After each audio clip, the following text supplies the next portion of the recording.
Laganap ang pamamaslang ng mga nilalang ng kadiliman, mga hayok sa dugo at lamang loob ng mga normal na tao sa bawat lalawigan at mga kanayunan.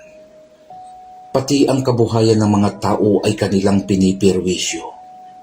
Maibsan lamang ang pagkalam ng kanilang tiyan at mapagbigyan ang tawag sa nangangailangang katawan.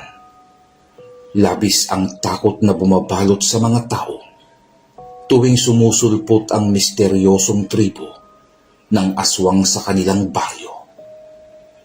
Hirap tukuyin ng mga tao ang eksaktong lugar kung saan at kailan susulpot ang kinakatakutang mga nilalang ng kadiliman. Isang gabi noon ng Abril, Petsa 24, 1978, ay kasalukuyang nakikinig sa paborito nilang programa sa radyo, ang mag-asawang Candida at Tiburcio, nang marinig nila ang biglang pag-iingay at parang pagwawala ng mga alaga nilang baboy sa likod bahay. Ay, Tiburcio, pakisilip mo nga ang mga alaga sa likod. Bakit ang iingay?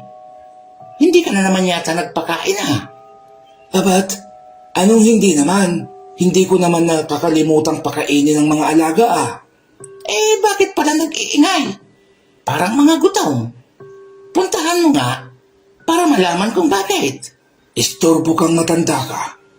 Nakita mong nakikinig ako ng radyo, di ba? Mamaya na at magwawakas na itong sinusubaybayan ko sa radyo. Kagandahan na Ay, nakaw. Ang lalaking ito talaga. Nasaan ba ang flashlight? At ako na nga lang ang pupunta para tumingin. Nandyan lang sa eskaparate. Kung wala, ay baka nasa bulsa ng nakasabit kong pantalon dyan sa likod ng pintuan. Matapos makuha ang flashlight, ay lumabas na si Aling Candida upang silipin ang hindi mapakaling mga alaga. Tinungo nito ang likod bahay kung saan naroroon ang kulungan ng kanilang mga baboy. Madilim ang parting iyon ng bakuran. Hindi pa kasi nakakarating ang linya ng kuryente sa kanilang baryo. Kaya umaasa lamang ang mga residente sa mga ilawang gasera at flashlight. Sa mga panahong ito rin ay sagana pa sa mga mayayabong na puno ang bawat bakuran. Kaya hirap sumilip ang liwanag ng buwan. Nang ilawan na nga ni Aling Candida ang kulungan ay napansin nito ang pagsisiksikan ng mga baboy sa isang sulok na bahagi ng kulungan. Abay, bakit nandiyan kayong nagsisiksikan? Ano ba ang inyong kinakatakutan? Wika pa ng matanda sa mga alaga. Iginala ng matanda ang liwanag ng hawak na flashlight at laking gulat nito nang makita ang tatlong figura ng mga bata. Maiitim ang nangingintab na balahibo sa katawan, habang abalang nakasubsob ang mga mukha sa tiyan ng baboy na noon ay nakahigang hindi na gumagalaw. Ay, Diyos ko, mga bagay! Anong klaseng mga nilalang ang mga ito? Gulat na sambit ni Aling Candida. Lalo pa siyang ginapangan ng kakaibang kilabot sa katawan nang sabay-sabay na naglingunan sa kanya ang mga nilalang. Mula sa kanilang mga bibig ay tumutulo ang sariwang dugo habang mabalasik ang pagtitig ng mapupulang mata ng tatlong bata kay Aling Candida. Sa labis na takot ay napasigaw na ang matanda. Buong lakas ang ginawa niyang pagtawag sa asawa. Tiburcio, tulungan mo ako! May mga impacto dito sa kulungan ng baboy! Lalapain ako ng mga halimaw! Tiburcio, tulong! Sigaw ni Aling Candida habang tumatakbong patungo sa kanilang bahay. Agad din namang pinuntahan ni Mang Tiburcio ang asawang sumisigaw at humihingi ng saklolo. Nang magkasalubong ang mga ito. Bakit ba, Candida? At nag-iiskandalo ka? Gabing-gabi na. Ano bang nangyayari sa iyo? Anong impakto ba ang isinisigaw mong lalapas sa iyo ha. Ay nakaw, Tiburcio. Mga nakakatakot ang itsura ng mga bata doon sa kulungan ng ating mga alagang babaw. Kitang-kita ng dalawa kong mata na kinakain ng mga iyaon ang lamang loob ng ating alagang babaw. Kinuha ni Mang Tiburcio ang flashlight. Sa asawa at mabilis nitong tinungo ang kulungan ng baboy. Nabigla ito nang makitang wala ng buhay ang isa nilang alaga na noon ay naliligo na sa sariling dugo. Habang wakwak naman ang tiyan nito at nakakalat ang mga lamang loob sa sahig ng kulungan.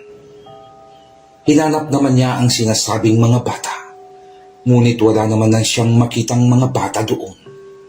Gaya ng tinutukoy ng kanyang asawa. Napaantanda na lamang si Mang Tiburcio sa nasaksihang kaawa-awang pagkamatay ng alagang baboy. Kinabukasan ay kumalat na sa baryo ang balita patungkol sa pangyayaring iyon sa alagang hayop ng mag-asawa. Hindi na naman kasi napigilan ni Aling Candida ang kanyang kadaldalan at maagang-maaga ay nagtungo na ito sa mga bahay ng kaututang dila niya upang ikwento ang naging karanasan. At noon lang din niya nalaman na hindi lamang silang mag-asawa ang nakaranas ng ganoong kaganapan dahil pati ang ibang mga tao sa baryo ay nabiktima rin ang mga alagang hayop. Nang sumunod na gabi naman, saktong kabilugan ng buwan, ay nagliliwanag ang tahimik na kapaligiran ng baryo. Mula sa isang bahay ay magkakasunod ang malalakas na pagbulahaw ng sigaw ng isang ginang. Ang bigla na lamang bumasag sa katahimikan ng gabi. Namimilipit ito sa sobrang sakit ng tiyan dahil sa labis na pagtigas nito. Buntis ang ginang na ito at kasalukuyang nasa 8 buwan ang bata sa kanyang sinapupunan. Loring, anong nangyayari sa iyo? Tanong ng natatarantang asawa ni Loring. Hindi ko maintindihan. Bigla na lamang ang pagsakit at paninigas ng aking tiyan. Tugon ni Loring.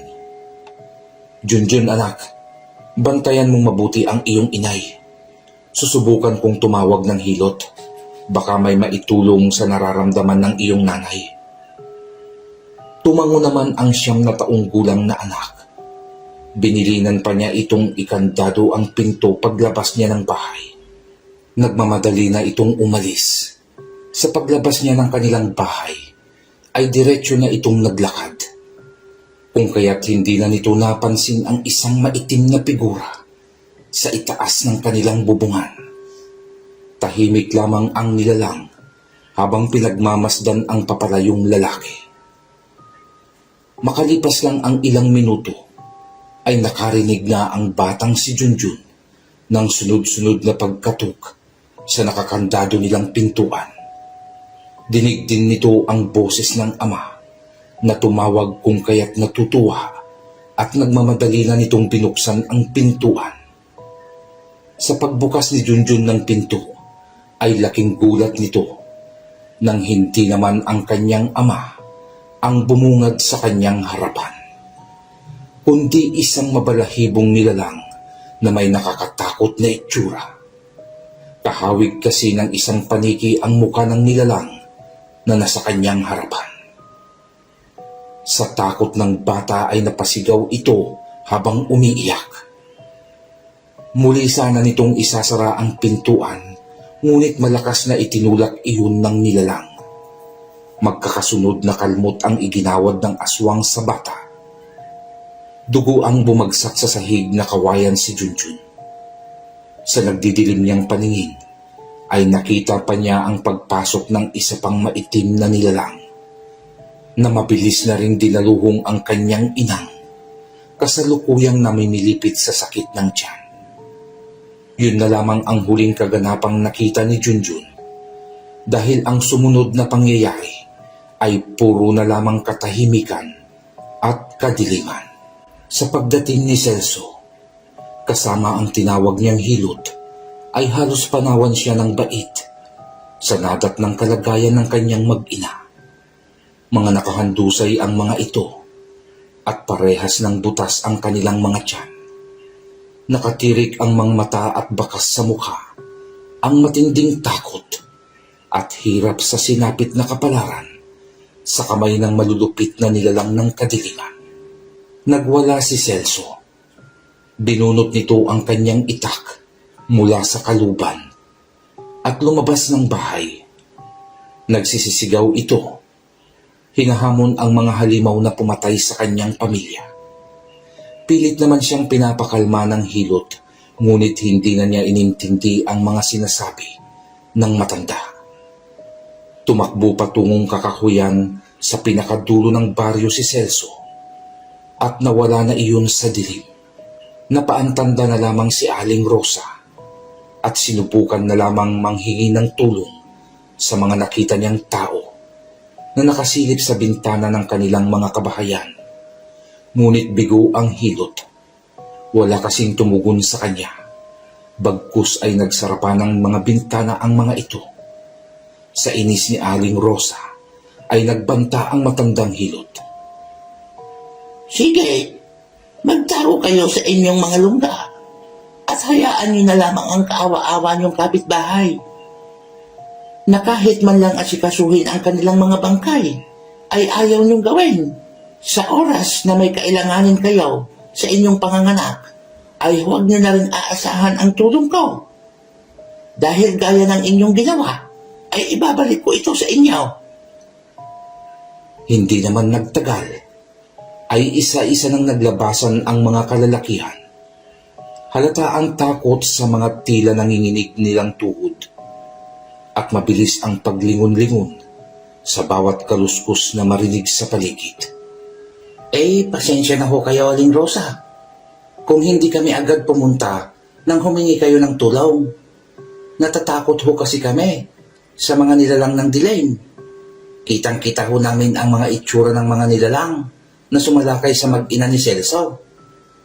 Humingi din ng dispensa ang matandang hilot sa kanyang nasabi kanina.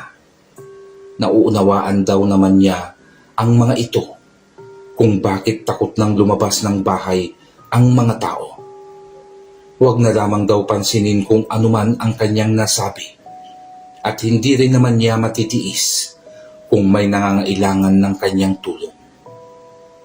Matapos namang maiayos ang bangkay ng mag-ina, ay sabay-sabay nilang hinintay ang pagbabalik ni Celso. Ngunit inabot na sila ng madaling araw, ay wala pa ring Celso ang bumabalik. Nagduda na ang lahat. Iisa ang kanilang nasa isip ng mga sandaling iyon.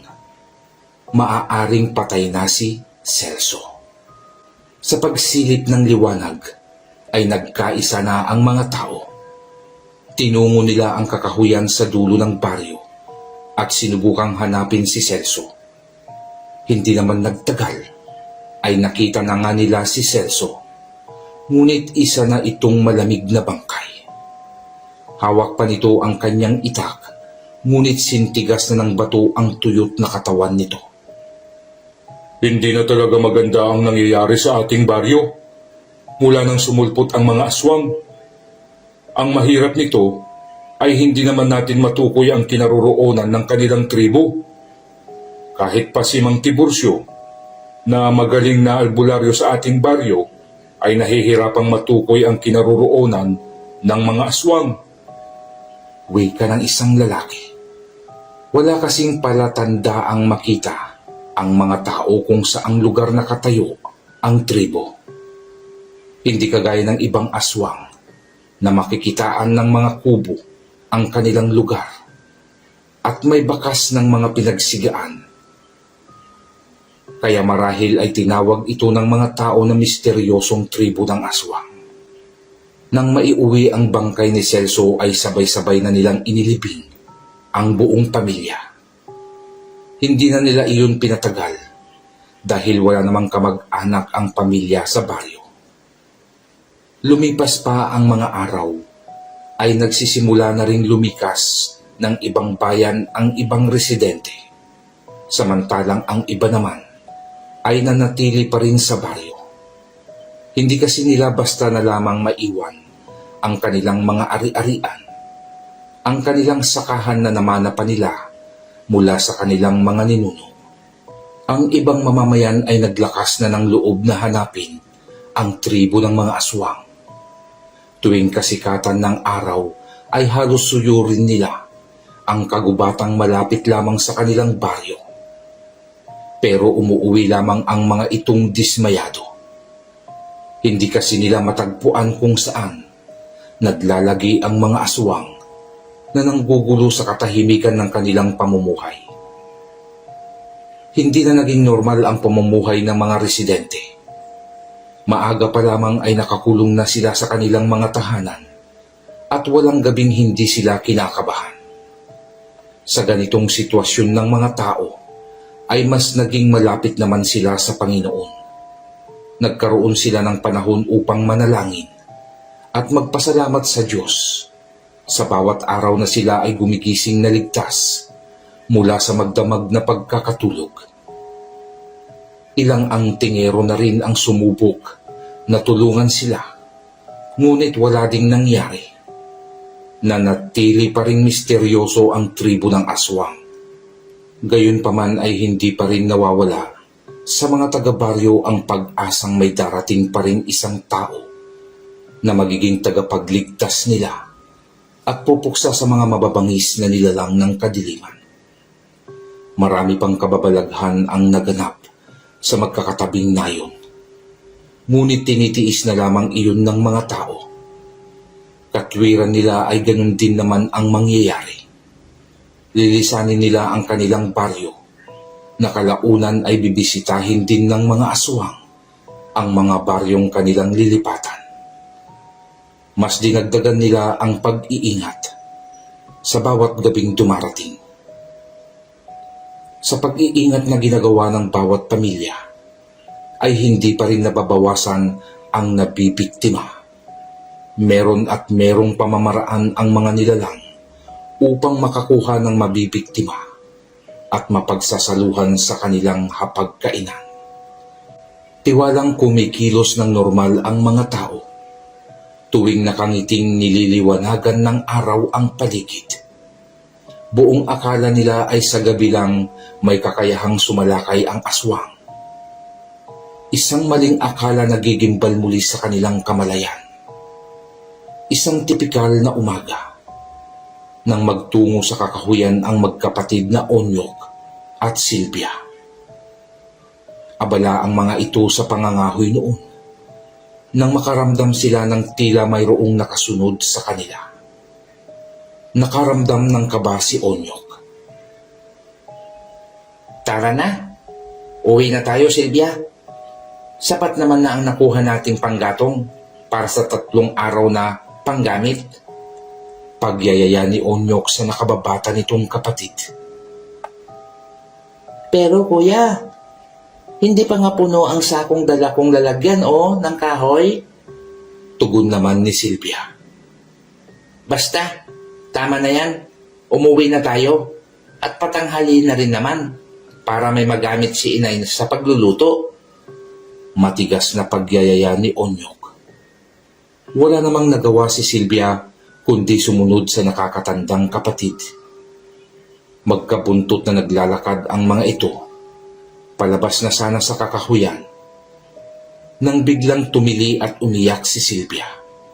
Sa paglingon ni Onyok sa kanyang likuran, ay nawawala na ang kanyang kapatid. Natatarantang hinanap ni Onyok si Silvia, at narinig na lamang nito ang pag-iyak ng kapatid sa itaas ng isang puno. Sa pagtingala ni Onyok sa itaas, ay nanlaki ang mga mata nito. Isa kasing nakakatakot na nilalang ang nooy nakita niyang hawak-hawak ang kanyang kapatid at animoy isang ulol na asong tumutulo ang laway. Mukhang masarap ang iyong kapatid, Totoy. Bitiwan mo ang kapatid ko. Kung hindi, wika ni Onyok sa nanginginig nitong boses. Kung hindi ay ano bata, ano ang gagawin mo, ha?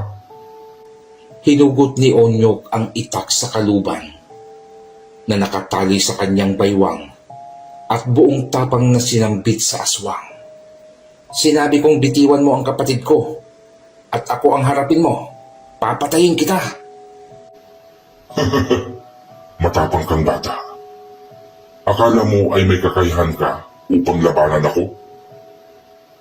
Pasensyahan tayo dahil kailangan naming kumain.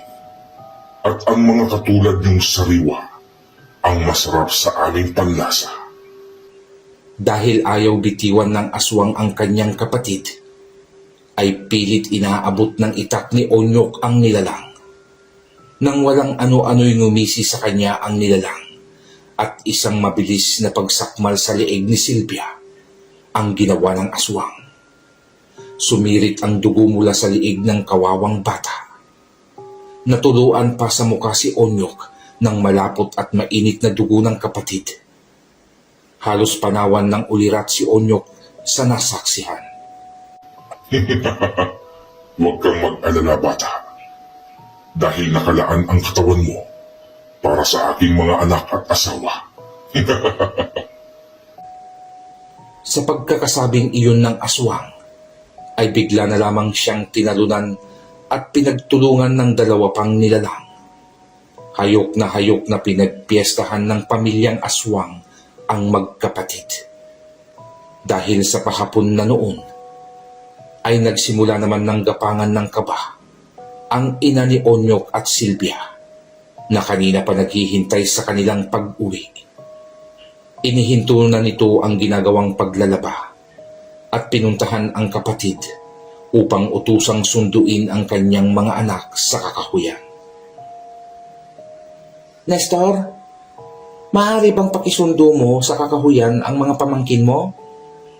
Kanina pang umaga na nga hoy ang mga iyon eh. Hindi pa nakakauwi. Baka kung ano na ang nangyari sa kanila. Ano? Pinayagan mong sila lang ang nangahoy? Ano ka ba naman ate? Alam mo namang napakadelikado dito sa baryo natin. Lalong-lalo na sa kakahuyan. Bakit mo pinayagan? Wika ni Nestor na agad nang kinuha ang kanyang gulok at tumakbong tinungo ang kakahuyan. Nang marating ng binata ang kakahuyan ay sinimulan na nitong tawagin ang pangalan ng mga pamangkin. Kinakabahan na ito nang walang tumutugon sa kanyang pagtawag. Alam kasi niyang takot ang mga iyon na pasukin ang loob ng kakahuyan, kaya malakas ang kutob niyang malapit lang ang kinaroroonan ng mga bata. Bahagya pa niyang pinasok ang loob ng kakahuyan at hindi nga naglaon ay nakita niya ang isang sakong naglalaman ng mga tuyong kahoy na panggatong. Lalong tumindi ang kabang nararamdaman ni Nestor. Huwag naman po sanang magkatotoo ang hinala ko, Diyos ko. Pabulong na sambit ng binata. Muli niyang sinubukang tawagin ang mga pamangkin. Subalit wala talaga siyang mahintay na sagot. Nagpatuloy pa siya sa paghahanap hanggang mapunta siya sa isang puno kung saan naganap ang karimarim-marim na pagpaslang ng aswang sa magkapatid na Onyok at Silvia. Natagpuan ni Nestor ang kalunos-lunos na itsura ng mga bata. Nanlumo si Nestor at hindi napigilan ang pag-iyak. Dahil sa galit na nararamdaman, ay hinamon pa nito ang mga nilalang. Ngunit wala nang lumabas na aswang upang labanan ang binata. Nagkagulo sa baryo nang dumating si Nestor. Bitbit ang bangkay ng dalawang pamangkin na halos buto na lamang ang natitira. Hindi naman magkanda-ugaga sa pag-iyak ang ina ng mga bata na naglulupasay na sa lupa dahil sa labis na kalungkutan at awa sa sinapit ng mga anak. Labis ang pagsisisi nito kung bakit niya pinayagan ang mga ito. Hindi naman matapos ang ginagawang pangsisisi ni Nestor sa kapatid. Kahit pa nailibing na ang mga pamangkin nito, sagad na hanggang sa buto at kaluluwa ang kilabot na bumapalot sa mga taga-baryo. Hindi na nila alam kung paano sila makakakilos ng normal. Paano na tayo mabubuhay ng normal kung pati sa umaga ay nagagawa na ng mga aswang ang mambiktima?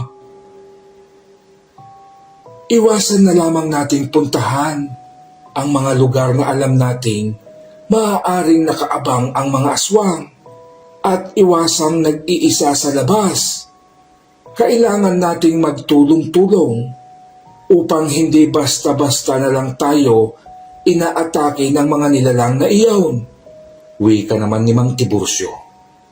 Matapos naman ang sandaling palitan ng kuro-kuro at opinyon ng magkababaryo, ay nagsiuwian na ang mga ito sa kani-kanilang mga tahanan.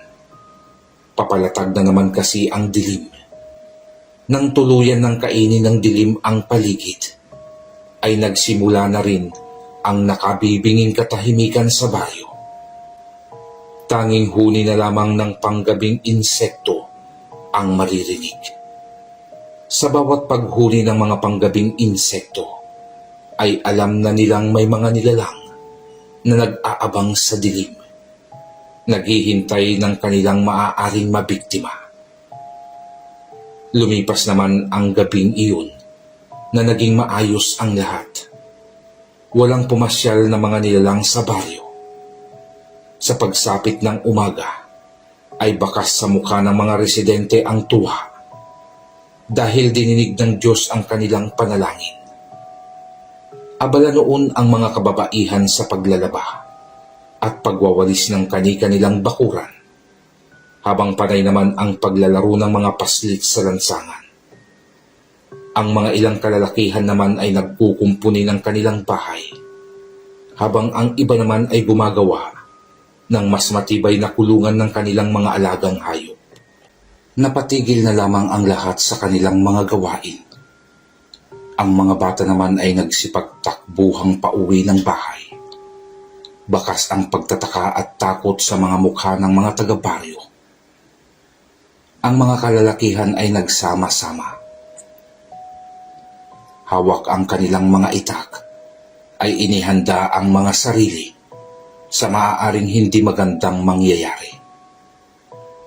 Patuloy lamang sa paglalakad ang paparating na binata. Hindi ito makikitaan ng takot sa mga nakahandang kalalakihan na humarang sa daan. Habang papalapit ang lalaki, ay humihigpit naman ang hawak ng mga kalalakihan sa puluhan ng kanilang mga itak. Huminto ang lalaki sa pagitan ng 1.5 dipa ang layo nito sa mga nakahandang taga-nayon. Hanggang diyan ka na lang, binata. Wika ng isang taga-baryo. Huwag kayong matakot. Hindi niyo ako kaaway. Wika naman nito. Ano o sino ang pakay mo dito sa aming baryo? Hindi na ako magpapaligoy-ligoy pa. Isa akong manlalakbay at manunugis ng aswang.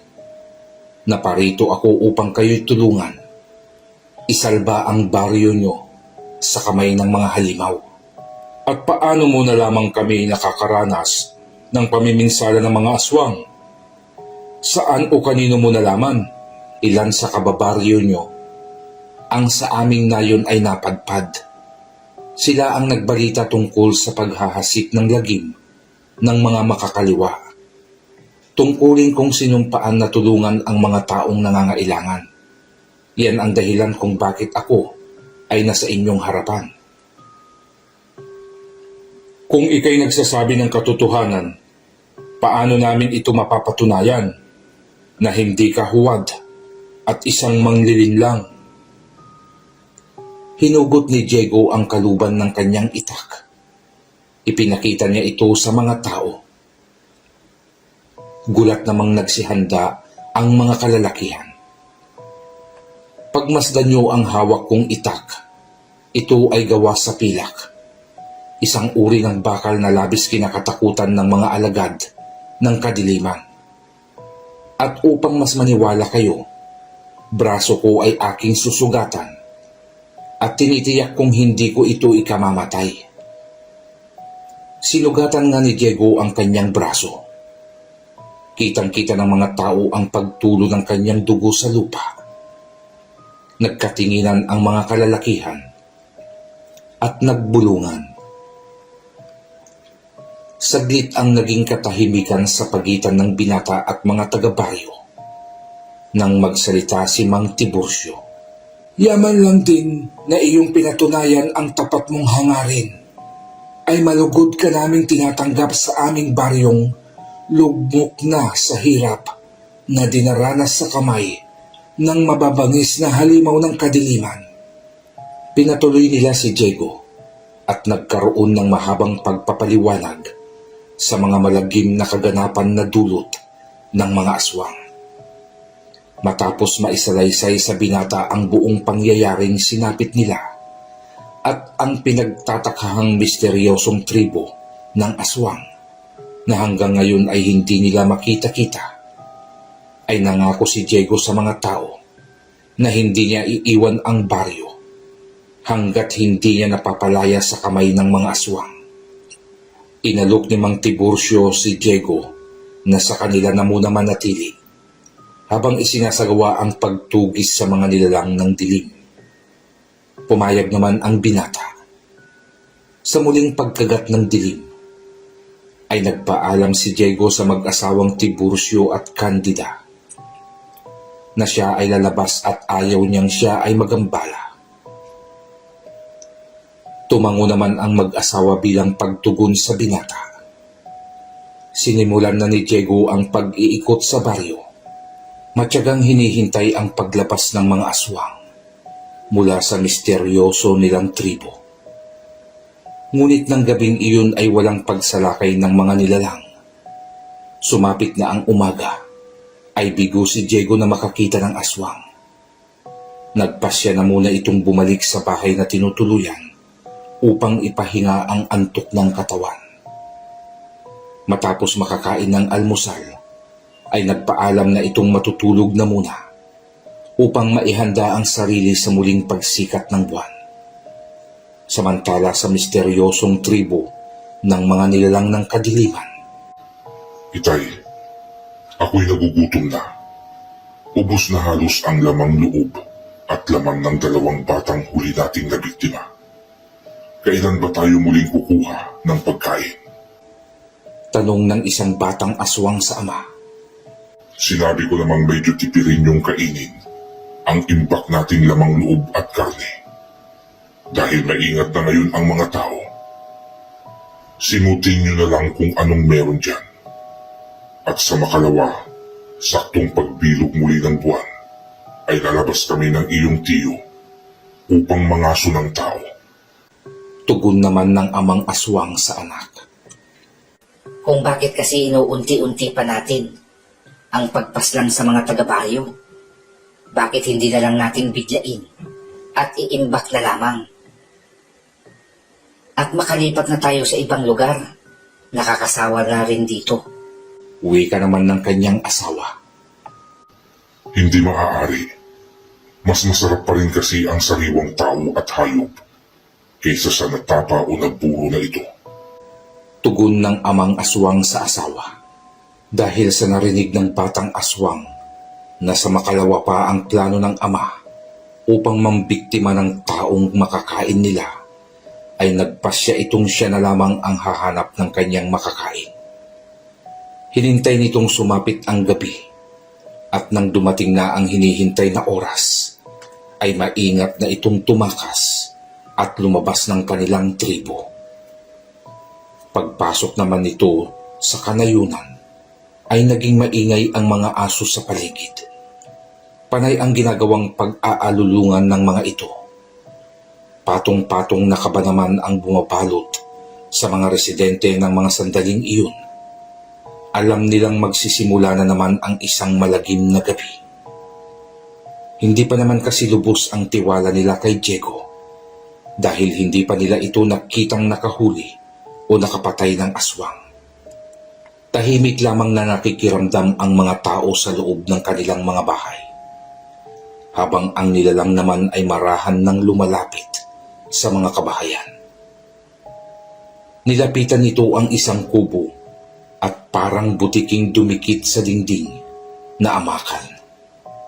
Marahan na itong gumagapang paakyat nang bigla na lamang may humila sa kanyang pababa. Na ikinalaglag nito sa lupa. Napangisi ang batang aswang nang makitang nakatayo sa kanyang harapan ang isang binata. Sino ka? Matapang ka. Hindi ko na pala kailangang maghirap umakyat dahil nasa harapan ko na ang kasagutan sa nagugutom kong sikmura. Wika ng aswang na mabilis nang nilundag si Diego. Hindi akalain ng batang aswang kung gaano kabilis kumilos ang nakaharap na binata. Nagulat na lamang ito nang sakal-sakal na siya ni Diego sa leeg. Malupit ka rin ano? Sa edad mong yan ay may lakas ka na ng loob magsulo sa pang-aaswang. Ngayon ko lang nalaman na pati pala sa lahing aswang ay may mapupusok din na mga kabataan. Malas mo bata, at ako ang natyempuhan mong makaharap. Bitiwan mo ako, tao. Pag hindi mo ako pinakawalan at ako'y iyong pinaslang, ay magsisisi ka. Ayos ah, ako pa ang tinakot ng mokong na to. Kahit kailan bata, ay wala akong pinagsisihan sa pagpatay ko ng mga tulad mong salot sa buhay ng mga tao. Nanlaki ang mapupulang mata ng batang aswang sa narinig na sinabi ni Diego. Ginapangan ito ng takot. Pansin ng aswang ang seryosong mukha ni Diego. Ramdam niyang hindi nagbibiro ang binatang sumasakal sa kanyang leeg. Hinigpitan ni Diego ang pagsakal sa leeg ng aswang na lalong ikinataranta nito. Ngayon, sabihin mo sa akin kung nasaan ang inyong tribo. Uwi ka ni Diego na muling hinigpitan ang pagkakasakal sa aswang. Sira ka ba? At bakit ko ituturo ang aming tribo? Kahit patayin mo ako ngayon, ay hinding-hindi ko sasabihin ang aming lugar. Kung gayon, ay tatapusin ko na ang iyong buhay. Wala ka rin lang silbi sa akin. Huhugutin na sana ni Diego ang kanyang itak na pilak upang tapusin na ang buhay ng nilalang nang bigla siyang pigilan ng isang malakas na boses. Napalingon ang binata sa kinaroroonan ng tinig na iyon. Doon ay dalawang matipunong aswang ang nakita niyang papalapit sa kanya. Bitiwan mo siya at kami ang harapin mo. Hindi ang bata at mahina pang aswang ang iyong pinapatulan. Wika ng isa sa mga aswang. Hinarap ni Diego ang dalawa. Hindi pa rin niya binibitiwan ang leeg ng batang aswang. Ngumisi si Diego sa dalawang nilalang na hindi man lang kinakitaan ng pagkagulat at pagkatakot. Bakit? Anong gagawin niyo kung hindi ko ito bibitiwan? Papatayin niyo ako? Alam mo naman pala ang aming gagawin sa iyo, tao. Kaya bitiwan mo na siya. Sumeryoso si Diego. Tumitig ito sa mga mata ng dalawang aswang. Sabay ngumisi ang binata. Iniharap niya sa dalawa ang sakal-sakal na aswang at itinaas niya ito. Sabay binali ni Diego ang leeg niyon at ibinato sa paanan ng dalawang halimaw. Bumagsak sa kanilang harapan ang wala ng buhay na kalahi. Sabay na nagpakawala ng malalakas na pag-angil ang dalawang aswang. Umalingaw-ngaw sa buong kanayunan ang malakas at nakakakilabot na pag-angil na kanilang ginawa. Narinig iyon ng mga taga-baryo, dahilan upang hindi mapigilan ng mga residente ang sumilip sa maliliit na butas ng kanilang mga dingding. Doon ay nasaksihan nila nakaharap na pala ng mga aswang si Diego. Sabay at galit na sumugod ang dalawang naglalakihang aswang. Napakabilis ng kanilang pagkilos. Nanatili lamang nakatayo si Diego. Hinihintay ang pagsugod ng mga kalaban. Bakit hindi siya lumalaban? Bakit nakatayo lamang siya? Mamamatay siya kung hindi siya lalaban. Wika ng isang ginang na nakasilip at nakikipanood din sa mga kaganapan. Manahimik ka nga dyan. Napakaingay mo. Mamaya marinig ka ng mga aswang at tayo pa ang isunod nila. Papulyaw na tugon naman ng asawa nito. Isang dipa na lamang ang layo ng mga aswang sa binata nang biglang hugutin ni Diego ang kanyang itak. Napakabilis din ang ginawang pagkilos ni Diego. Sinalubong nito ang isang aswang at magkakasunod na pagsaksak sa iba't ibang bahagi ng katawan nito ang iginawad ng binata. Bumabaon sa dibdib, sa tiyan at sa leeg ng nilalang ang matulis at matalim na itak ni Diego. Ang bawat butas na dinadaanan ng pilak na itak sa katawan ng aswang ay umuusok. Bumagsak ang nilalang sa lupa na naghahabol na ng hininga at nangingisay. Sa nasaksihang iyon ng isang aswang ay hindi na ito lumaban kay Diego at nagtangka na lang itong tumakas. Mabilis ang ginawa niyang pagtakbo patungong kakahuyan. Ngunit bigla na lamang bumaon mula sa likuran ng kanyang ulo na tumagos sa kanyang bunganga ang inihagis na itak ni Diego. Tulad ng mga kasamahan niyang aswang, ay bumagsak ito sa lupa na wala ng buhay. Sa bahay ng mag-asawang nakasaksi ng mga pangyayaring labanan, ay nakanganga at tulo ang laway na natulala ang mga ito. Hindi sila makapaniwala sa ipinakitang tapang at galing ni Diego sa pakikipaglaban. Inipon ni Diego ang mga bangkay ng aswang na kanyang napaslang at sinunog ito hanggang sa maabo. Matapos ang labanang iyon, ay parang walang nangyaring bumalik na sa bahay ni Mang Tiburcio ang binata at nagpahinga na ito. Kinabukasan ay maagang-maaga pa lamang ay nag-uumpukan na ang mga kalalakihan at kababaihan sa baryo. Buong pagyayabang kasing ikinekwento ng mag-asawa ang kanilang nasaksihang pakikipaglaban ni Diego sa mga aswang. Animoy nakikinig naman ng dula sa radyo ang mga tao. Mabuti na lamang at dumating na si Diego sa ating nayon. Hindi magtatagal ay mapupuksa na niya ang mga kampon ng dilim at mapapalaya na niya ang ating baryo sa kamay ng mga malulupit na halimaw. Wikang may paghanga ng isang lalaki. Sa lugar naman ng mga aswang ay galit na galit ang ama at ina ng batang aswang na napaslang ni Diego. Sa hindi pag-uwi ng kanyang anak at dalawa pang kalahi, ay alam na nila ang kinahantungan ng mga ito. Ikinasa nito ang isang gagawing paglusob sa baryo. Mamayang gabi, pagsapit ng bilog na buwan. Sa pagsapit ng gabi, ay makikitang patay lahat ang ilawang gasera sa mga kabahayan sa kanayunan.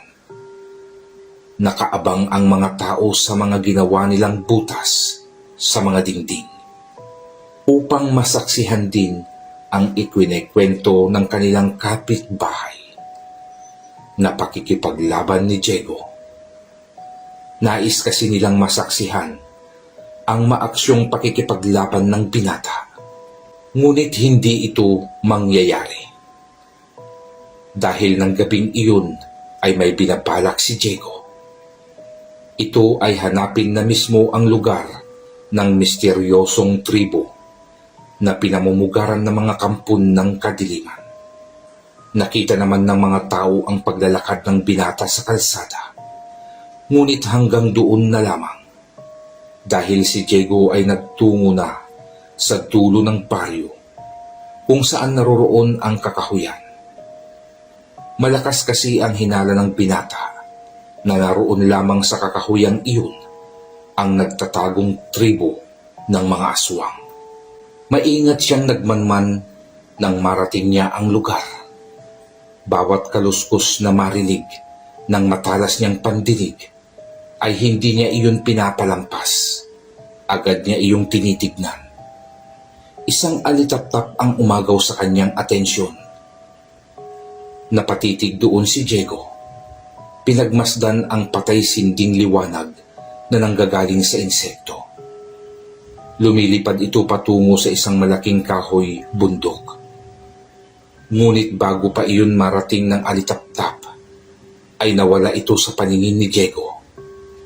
Napatayo ang binata sa pinagkukublihang damuhan. Nagtaka ito sa biglang pagkawala ng alitaptap. Kanyang nilapitan ang eksaktong lugar kung saan nawala ang insekto.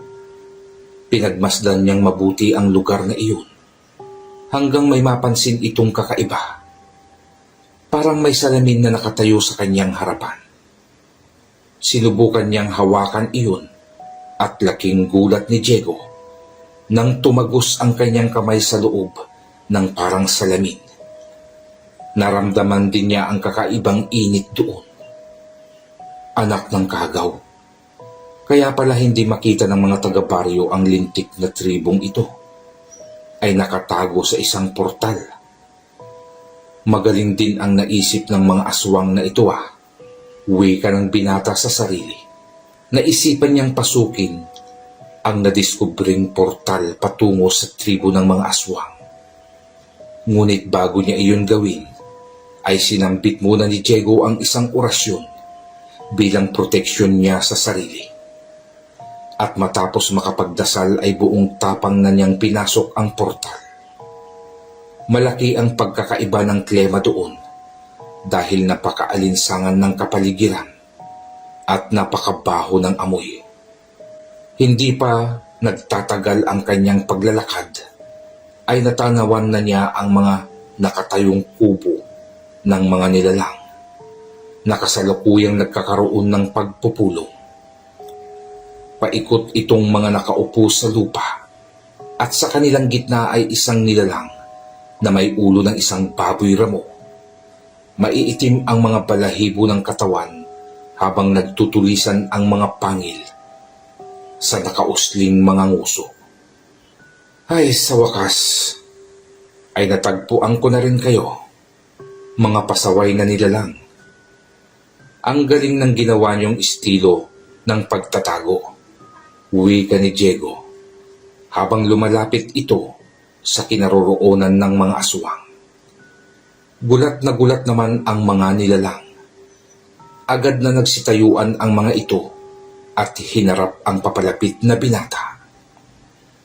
Paano ka nakapasok rito?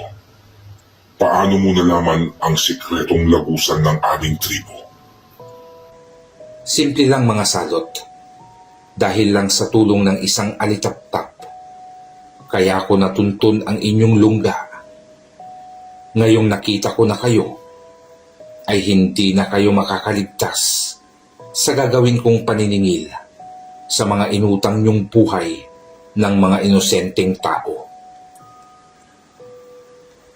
Sabay-sabay na nagtawanan ang mga nilalang. Narinig niyo ang sinabi ng hangal na lalaking ito, mga kapatid. Maniningil daw at papaslangin ta. Hindi na naituloy pa ng nilalang ang kanyang sinasabi.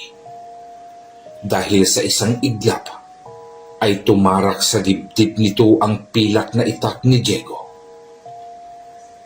Gulat ang lahat nang makita nilang bumagsak na lamang ang isa nilang kasamahan, na hindi man lang nila namalayan ang paglapit ni Diego. Ano, mga salot? Bakit tila nahinto ang inyong tawanan? Bakit? Ano bang nangyari?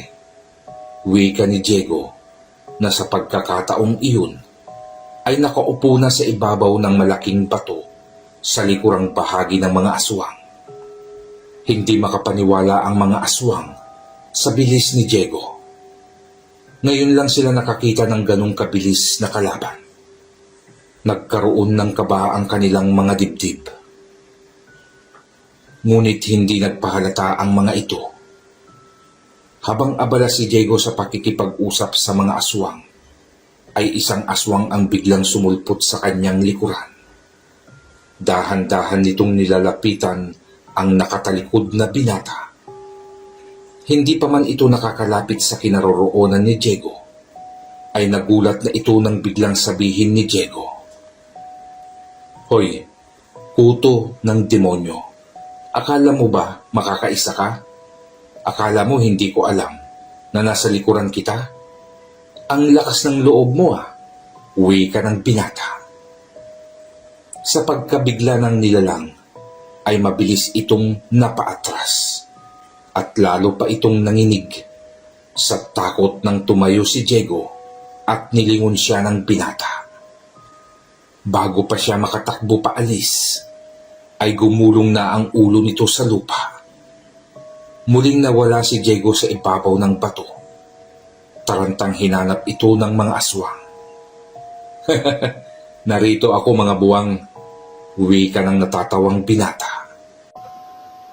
Anong klaseng agimat ang tangan mo? Sa lahat ng antingerong nakasagupa na namin, ay bukod tanging kakaiba ka. Uwi ka ng pinakapinuno ng tribo. Hindi na mahalaga kung anong klase ang tangang kong kapangyarihan. Ang mahalaga ay maghanda kayo sa susunod kong pag-atake. Dahil papabagsakin ko na kayong lahat. Binata, ngayon lang namin ito gagawin. Ang makiusap sa iyo na huwag mo kaming paslangin. Magkukusa na lang kaming aalis sa baryong ito at hindi na manggugulo. Lokohin mong lelong mo, huwag ako. Sa dami na nang nakasagupa kong katulad nyo, ay ilan na rin ang pinagbigyan ko ng pagkakataong mabuhay. Ngunit dahil sa naturalisa niyong pangangailangan ng sariwang dugo at laman ng tao, ay babalik din kayo sa pambibiktima at pagpatay. Kaya pasensyahan na tayo, hindi na mabenta sa akin ang pakiusap mo. Sa sagot na iyon ni Diego, ay alam na ng mga aswang na wala ng iba pang paraan kung hindi lumaban ng sabayan. Tinawag ng pinuno ang lahat ng aswang sa tribong iyon. Babae, bata, matanda, ay inutusan nitong labanan si Diego. Mabilis namang nagsisunuran ang mga aswang sa kanilang pinuno at halos sabay-sabay na sinugod ang binata. Ngunit sa hindi maipaliwanag na lakas at bilis ni Diego, ay isa-isang nagliliparan sa ere ang mga napuputol na katawan ng mga aswang. Halos bumaha ng dugo sa tribong iyon dahil sa dami ng mga aswang na nalagutan ng buhay. Paano yan, pinuno? Mukhang tayong dalawa na lamang ang natitira. Nakahanda ka na bang tanggapin ang iyong kamatayan? Mag-uumaga na kasi sa aming daigdig at kailangan ko na rin matulog dahil labis na rin ang puyat ko kahahanap sa inyo. Parang awa mo na, binata. Huwag mo akong paslangin. Kahit gawin mo akong alipin, huwag mo lang akong patayin. Maawa ka. Teka, maganda ang dialogo mo. Isang pamilyar na pakiusap ng mga tao sa inyo bago nyo sila patayin, pero hindi nyo sila pinagbigyan.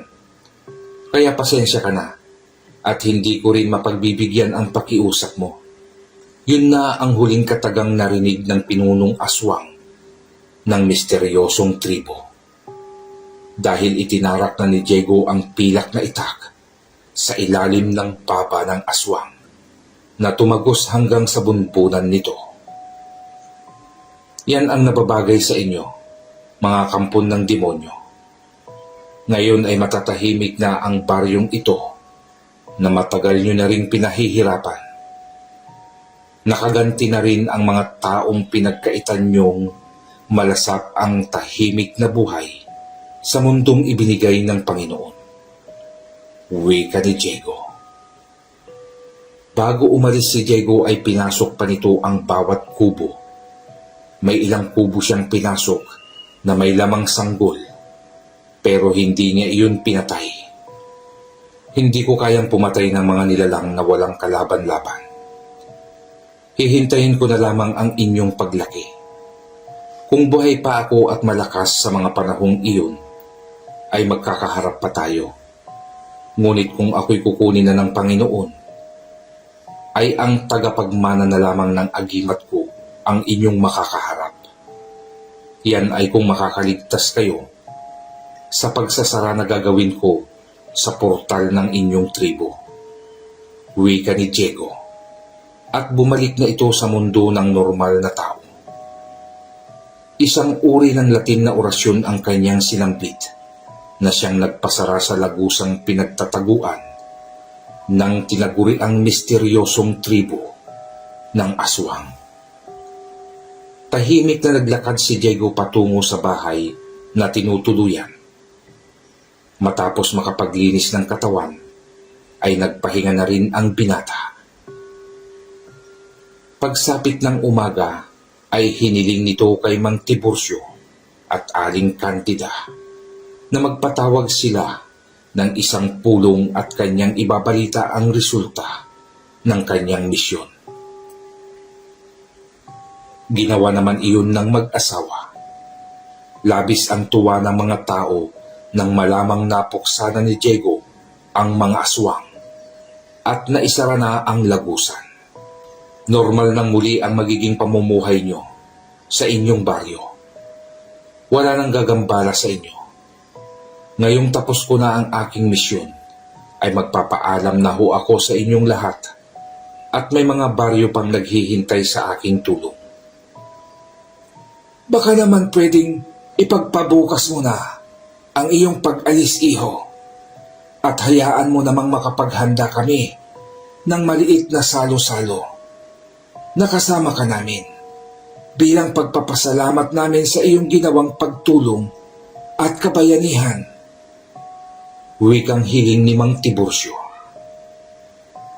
Sige naman na, Diego. Pagbigyan mo na ang aming kahilingan. Konting salo-salo lang naman. Sabay-sabay namang wika ng mga taga-nayon. Ngumiti si Diego at tumango ito. Naging masaya ang huling gabing pananatili ni Diego sa baryo. Kinabukasan naman ay muling naging emosyonal ang mga tao sa pagpapaalam ng isang taong minsang naging tagapagtanggol nila sa mga kampon ng kadiliman. Bago po niyo tuluyang ilipat sa ibang channel, mga kakilabot, ay nais ko lamang pong magpasalamat sa inyong lahat sa walang sawang suporta at pakikinig sa ating mga kwento. Sana po ay huwag kalimutang mag-like and subscribe. Pindutin na rin po ang notification bell at piliin ang all para lagi po kayong updated sa mga bago pa nating kwentong inihahanda ko para sa inyo. Dumako naman po tayo sa ating shoutout. Shoutout po sa mga kababayan nating OFW saan mang sulok ng mundo. Mabuhay po kayo. Shoutout din po sa ating mga kakilabot na sina Kakilabot Condesa, Jerd Gonzaga, Nery Cuyones, Light Worker, Charlene Gumansing, Sherwin Mamawi, Joel de Guzman, Miriam Leibelt, Nora Fe Fajardo, Tita Sarreno, John Dave, Guadencio Latap, Rolando Villa, Harry Potter, Jay, Papa Hens Blog, James Calnip, Marcelo Lee,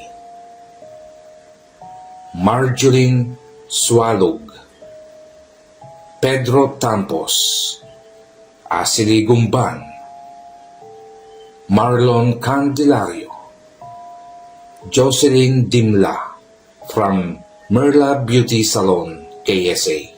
Mabuhay po kayo dyan, mga kababayan.